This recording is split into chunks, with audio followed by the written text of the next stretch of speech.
नागराज की रहस्य। दोस्तों, पृथ्वी की भूगर्भ में जीवों की बहुत बड़ी दुनिया बसती है, जहाँ कई तरह के अनेकों जीव जंतु रहते हैं। उन्हीं में से एक प्रजाति सांपों की भी है, जो धरती के अंदर अपना साम्राज्य बसा चुकी है।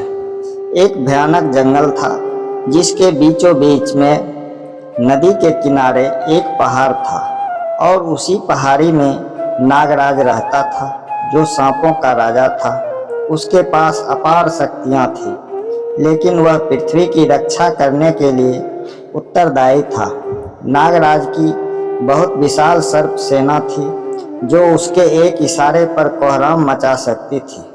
जंगल के सभी जीवों का राजा वैसे तो शेर को ही माना जाता है, लेकिन इस जंगल का राजा नागराज था, जिसने पूरे जंगल में अपना वर्चस्व बना लिया था। एक बार कुछ लोग परिवार के साथ जंगल में भटक कर पहुंच जाते हैं। परिवार के सदस्यों में 2 पुरुष, 2 महिलाएं, 2 छोटे बच्चियां और एक छोटा बच्चा भी था। काफ़ी देर तक वह जंगल से बाहर निकलने का रास्ता ढूंढते हैं, लेकिन जंगल इतना घना था कि सूरज की किरणें भी अंदर नहीं आ सकती थी। दोनों पुरुषों में एक का नाम राजू और दूसरे का नाम विनोद था। विनोद राजू का बड़ा भाई था। वह थोड़ा सीधा साधा ही था, इसलिए वह जंगल के अंदर सबसे ज़्यादा घबरा रहा होता है। परिवार के सभी सदस्य विनोद को समझाते हैं और दिलासा देते हुए कहते हैं कि आप चिंता मत करो, हम कुछ न कुछ रास्ता जरूर निकाल लेंगे। राजू थोड़ा हिम्मती था। वह सभी को लेकर आगे बढ़ने लगता है। बच्चे छोटे होते हैं, इसलिए उन्हें गोद में लेकर आगे बढ़ते हैं। सबसे छोटा बच्चा सिर्फ 5 वर्ष का होता है। उसी जंगल में मज़ा आ रहा होता है। वह ऊंचे ऊंचे पेड़ पौधों को देखकर बहुत खुश होता है। काफ़ी दूर चलने के बाद राजू को एक विशाल पहाड़ नज़र आता है। वह अपने परिवार से कहता है, जल्दी चलो, हमें उस पहाड़ के ऊपर चलना होगा, तभी हमें सही दिशा का पता चलेगा। सभी चलते चलते थक चुके थे। पहाड़ के किनारे एक नदी बह रही होती है, जिसे देखते ही सभी पानी पीने के लिए दौड़ लगा देते हैं। नदी के पास पहुंचते ही सभी पानी पीने लगते हैं।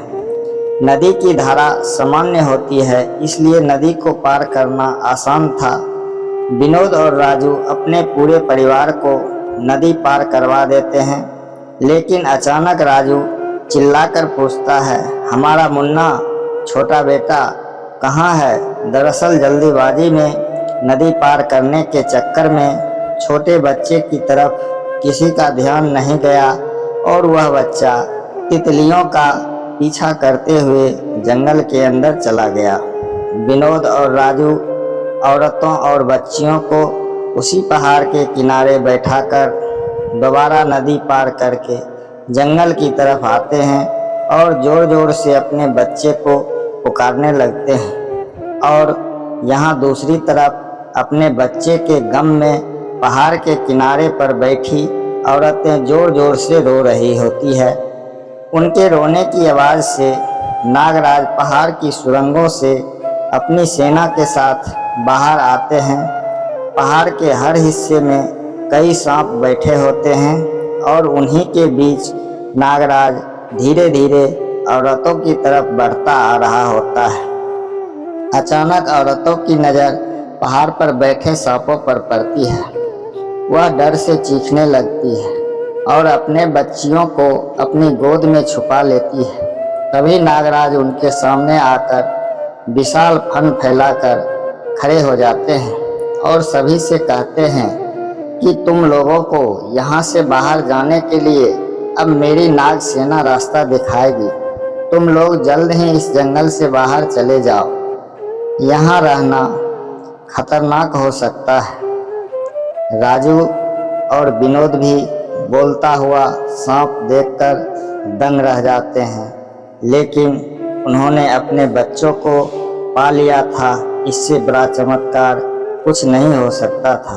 इसलिए वह नागराज को देव रूप मान लेते हैं और अपने परिवार के साथ जंगल से सांपों के पीछे पीछे चल देते हैं। कुछ ही दूर उन्हें एक सुरंग दिखाई देती है।